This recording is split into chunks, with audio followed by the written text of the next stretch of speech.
like completely relaxed on the dirt. I love that. And that's the thing, because one of them is on guard duty, the others can relax. Oh yeah. They're very small animals. They have, scientifically speaking, they are tasty bite-sized snacks. So they've learned to be very social. They look after each other. They take turns on guard duty. Look at him And looking at then the others everything. can just, That's relax awesome. and make breakfast and go to meetings or whatever Yeah, it I is do your want to cats go on want the to do. botanical gardens. Yeah, oh, they're so much fun. I love them. Now, anytime you go by, Maybe also in the week, listen, though. I don't know if I can because they chirp often. They have dozens of different vocalizations that they can use to tell each other exactly what's going on. Yeah, so very cool adaptations. Just like we've done, right? Being social, being communicative. This is how you survive. Now, off to the right here. This is the first of a series of habitats in Africa Rocks. Africa Rocks. Oh, here's my hornbill. Africa Rocks is a journey through 7 big habitats representing the biodiversity of Africa. It's amazing. Now, we're going to see some of it. You do need to walk through. I'm going to remind you about that later. But from here, we have a nice view of our Kobe, this big rocky habitat, and this is kind of cool. Can you see this trumpeter hornbill? Yep. Right there at the back, kind of in a big piece of bog or bark. I'll go by slowly so everybody can see. What's going on right now is that they're a mating pair. That is a male, and he is feeding his wife, who lives inside that nest and will not come out until she has hatched her eggs. Yeah, this is really weird. The male actually closes his wife in using mud and things and makes her a safe little compartment with just a tiny hole that he feeds her through. And then she's just there until her babies are hatched, and then they all come out. He breaks it open when he hears the chirping. Isn't that strange? I just love it so much. So he's a very good husband. Yeah, he's a really good boy. We're very proud of him. But okay, there are other animals in here. In this gap in rocks, you might find a mongoose, a hyrax, the clip-springer antelope. They're my favorites. The clip-springer antelope are only 2 feet tall. They're really cute. So make sure to look for them. But you're going to find everybody, if you're on the pathway, here now, you can kind of see out to the right how the pathway roams through that Kobe habitat and down and to the right. Yeah, so you got your Kobe, which is just that big outcropping of volcanic rock. Great place for lots of animals to go and live in to stay safe, right? But then the pathway goes on down through some gorgeous gardens on your way to the Ethiopian highlands. Now we're going to kind of see it. Off to the right, there's going to be a grassy area, and sometimes we can see a few baboons walking around. The baboons are really cool. They're homodress baboons. They're the ones with the big pink bottoms. And they've got a couple of babies right now. So I really hope you go and see everybody. But like I said, take a look from here. Sometimes we'll see a little bit of activity from the road. Yeah. Let's Conrad, see. Africa Rocks. Okay, that's fine. So visit there later on. Now, from there, the pathway heads on down into the canyon with many more habitats. We're going to see that lower part after a brief detour. Right now, though, we're just going to slip through Sydney's Plaza and return to the canyon via Center Street, which I'm always pretty excited about because Center Street is where the bears live. How do you guys feel about bears? Do you like them? Yeah. Pretty good? Yeah, okay, good. I love them. They're my favorites. I grew up around them. I was raised by bears. No, I was raised around them, though. I'm from Montana, and we lived just outside of town where we had lots of fields around our neighborhood, and we saw moose and deer and little black bears. One time, a little black bear actually came into our backyard, and we found him playing in my sandbox. Great way to learn how to share as a kid, right? So happily, my parents were very wise, and they were like, let's stay inside and just enjoy the fact that our wild neighbors are out there thriving. Yeah. So that's where I got this idea of, okay, we moved into their neighborhood. It's up to us to be respectful and responsible and make sure that we all coexist because, again, these animals have an important part to play in the health of our environments. In fact, part of why I love bears is because of their role in the ecosystem. They are seed dispersers. Right here we're looking for sloth bears, a mom and 2 babies right now actually. I don't know if I see them, but I do see lots of fruits and veg lying around. Do you see that? I think that's a tomato. Anyway, all of our bears are omnivores. And that means they eat lots of meat, lots of insects. In fact, the sloth bears love slurping up termites and ants. Hopefully you'll see them later on. But they all eat vegetation as well. And when they eat veg, the seeds pass through their bodies to be deposited on the forest floor in their own little packet of fertilizer. Yeah, bears poop seeds, yay! And by doing that, they are constantly rebuilding their habitat. They're planting the forest for us at all times. We are not going to see a grizzly bear right now. Like to wear There's a human in there. So come back later to see the bears and just consider that wherever they're from, they are helping out our planet by supporting the forests.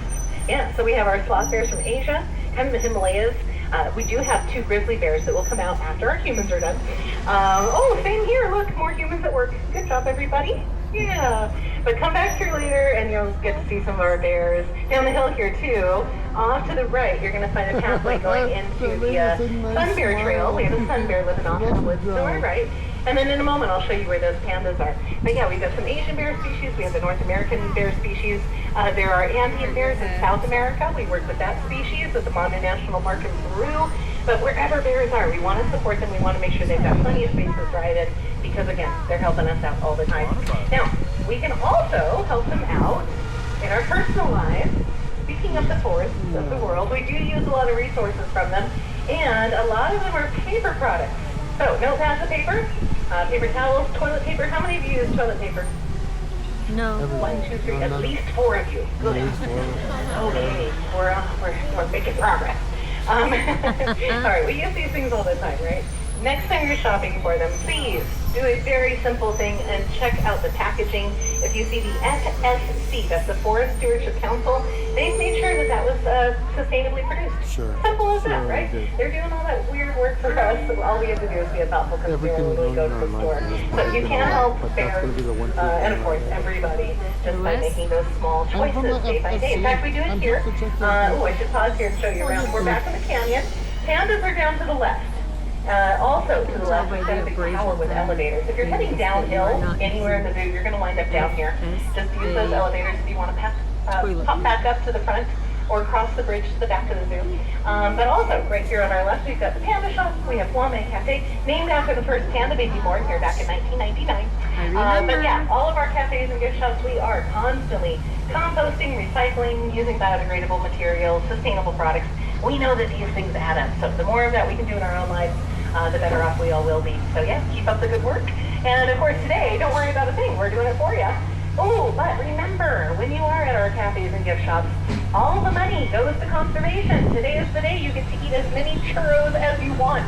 It just means you love wildlife. I won't let anyone stop you. You go right ahead. Yeah, so have fun and just know that we're taking care of you today. Now, here, all right, we've got to leave the canyon, and we're going to do that by heading up into the last part of Africa Rocks, as promised. And, oh, I don't know if we see them out quite yet, but in that big pool over there to the left, that's where the penguins live. So we have a nice big flock of South African penguins. You should be able to find them later on when you walk through. Oh yeah, I can actually see the view through the windows there. But also, enjoy the garden space. This is my favorite garden. I love all the textures and colors. The Cape Pine Bus, this coastal region of South Africa, is a lot like San Diego in its climate. We have cool, wet winters, hot, dry summers, and the penguins and the plants are really thriving here with us, which we're happy about because those penguins do need our help. They've been in decline for a lot of reasons, like habitat loss, overfishing, but also climate change. Even though they're pretty comfortable in our warm climate, a little bit of a change can be really devastating to ocean-dwelling animals. So we can help them too in our daily life. When you're going to go to the store and make all those good decisions, walk or bike or ride share as you can. You know, that's the kind of thing we can do to combat climate change for all of us. Now, over here on the left, let's see if we can find more animals. Oh, actually, we can. All right, up on the wall, at the top of the building, there are a couple of lemurs hanging out right there. Do you see them? Yeah, there are 2 lemurs. One is brown, one is black, but they are both blue-eyed black lemurs. It's just the females are always that cinnamony brown color, which I think is so pretty. Yeah, they're a cute little couple that like hanging out all the time. We have 4 kinds of lemurs, by the way. And a fossa family. The fossas are the only predators of Madagascar, where the lemurs are from as well. So there's a little bit of Madagascar down there. And then up the trail, you've got some walk-through aviaries. And then here, we're getting into our acacia woodlands. And always pays to check out the walls and netting here too. We've got bird monkeys and leopards that do occasionally climb up to say hello. So this is where I have to remind you, please walk through. From the path, you'll meet everybody. But still, from up here, you can see just what a huge and beautiful part of the zoo this is. I really hope you guys take a walk through Africa Rock. We will be close to it. We're almost at the end of our tour. And from our front area at the depot, it's easy to walk back here. So you could do this next. However, I should mention, we passed the stage area down there near the penguins, and there is a wildlife presentation there at noon. So at 12 o'clock, if you wanted to come through and make that your time to visit Africa Rock, you could drop in on that free wildlife presentation. There are actually 2 more, too. There's one at 1 o'clock at the base camp, and one at 2 o'clock in the weather forceful. So those are on your maps, they're on your apps, or just ask us. But I highly recommend them. Now here though, on the right, I see some koalas. Yeah, take a look out there in the trees. I see a couple of our male koalas here. So we'll leave Africa to you, but here on the right we do have a little bit of Australia. And Australia is another conservation hub for us. They've actually been a really great partner to us for over 100 years. Back in 1925, we became the first institution to get koalas out of Australia. And they sent them to us. Their names were Snuggle Pie and Cuddle Pot. Oh my God. But now we have the largest colony of them outside of Australia. And that's great. That means we can get back. This is a research site. We have lots of koalas to learn from. The males are here on this side of the building, though. They're pretty territorial.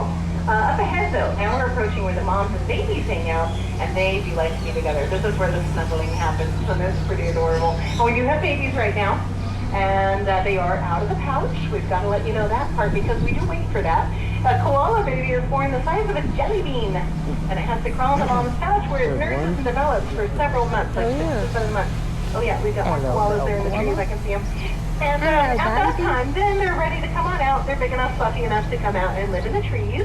But for a while, they still stay really close to their moms and babysitters, and they like to ride on their mom's back. It's really cute. So you might get to see some baby activity here today. There's one But right definitely you will here. find lots of koalas. behind the trees. And you should be able to get some good photos. I see one right there in that first tree through the foliage.